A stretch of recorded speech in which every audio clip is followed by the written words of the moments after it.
अभिजात स्टडीज में आप सभी लोगों का एक बार फिर से स्वागत है। इस वीडियो में हम जानेंगे कि भारत में यहूदियों की संख्या क्यों घटती जा रही है। जो 1940 के दशक में 20,000 से 50,000 के आसपास हुआ करते थे, आज ये 4,000 से 5,000 की संख्या में क्यों सिमट गए हैं, इसी पर बेस्ड ये वीडियो है। तो आइए देखते हैं।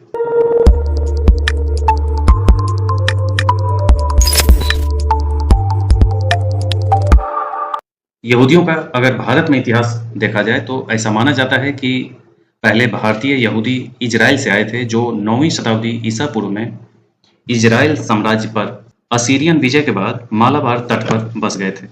इसमें बेने इजराइल, कोचिन यहूदी और बेने मेनासे शामिल हैं। ये तीन टाइप हैं जो यहूदियों के हैं भारत में।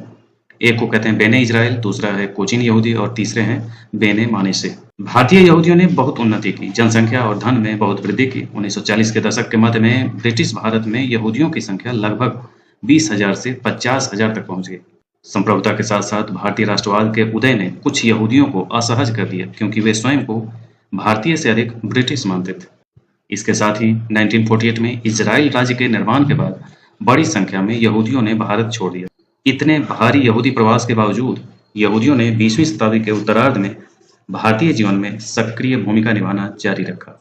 आज भारत में देखें तो ऐतिहासिक रूप से जो तीन अलग अलग यहूदी समुदाय हैं, बेने इजराइल यानी कि जिसके नाम का अर्थ है इजराइल के पुत्र, कोचिन यहूदी और बगदादी यहूदी, जिनकी वर्तमान संख्या 4,000 से 5,000 मानी जाती है। इनमें से लगभग सभी मराठी भाषी बेने इजराइल समुदाय से हैं, जो सैकड़ों वर्षों से कोंकण तट पर बसे हुए हैं। हालांकि भारत के सबसे बुजुर्ग यहूदी होने का सम्मान केरल के दो मुख्य यहूदी समुदाय मालाबार या कोचिन यहूदी में से एक हो जाता है। मालाबार या कोचिन यहूदी के बारे में जाने तो इस समुदाय के सबसे पुराने दस्तावेजी साक्ष्य बताते हैं, जो लगभग 1000 ईस्वी के क्रेनगनोर के हिंदू शासक के ताम्र अभिलेखों में मिलता है। उसके अनुसार विभिन्न आर्थिक और औपचारिक विशेषाधिकारों की सूची उसमें दी गई है, जिसमें यहूदियों को इस क्षेत्र में आनंद प्राप्त था।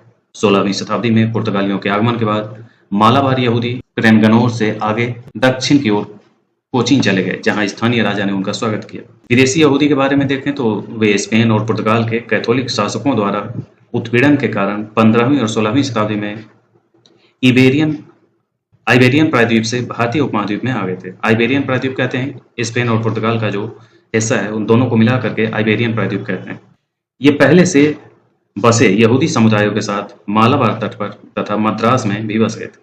कोचीन के परदेशी यहूदी केरल के मसाला व्यापार में सक्रिय थे और मद्रास में बसे लोग गोलकुंडा के हीरे और अन्य कीमती पत्थरों के व्यापार में शामिल थे। केरल के यहूदियों का सांस्कृतिक विकास अगर हम देखें तो परदेशी यहूदियों ने मलयालम और कई स्थानीय रीति रिवाजों और परंपराओं को अपनाया। हालांकि उन्होंने केरल के पुराने यहूदी समुदाय से शादी करना बंद कर दिया और उन्हें नीची नजरों से देखना शुरू कर दिया। इससे केरल में दो अलग अलग यहूदी समुदाय, पैराडेसिस श्वेत यहूदी और मालाबारी या काले यहूदी, प्रभावी रूप से बन गए। हालांकि यह लक्षण वर्णन काफी हद तक गलत है। कोचीन में कोडर्स सबसे प्रमुख परदेशी यहूदी परिवारों में से एक थे। अब सवाल है कि भारत या केरल में यहूदी समुदाय क्यों घट रहा है। तो यूरोप या पश्चिम एशिया के यहूदी समुदाय के विपरीत भारत में यहूदी विरोधी भावना या उत्पीड़न का सामना शायद ही कभी करना पड़ा।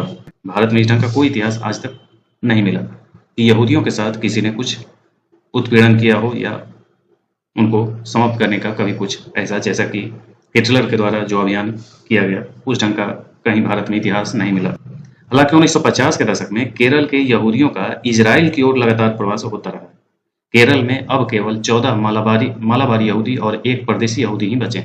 भारत से प्रवास करने वाले अधिकांश यहूदियों ने यह निर्णय भारत के प्रति तिरस्कार की भावना के बजाय जायोनिज्म के प्रभाव और इजराइल के प्रति प्रेम के आधार पर लिया था।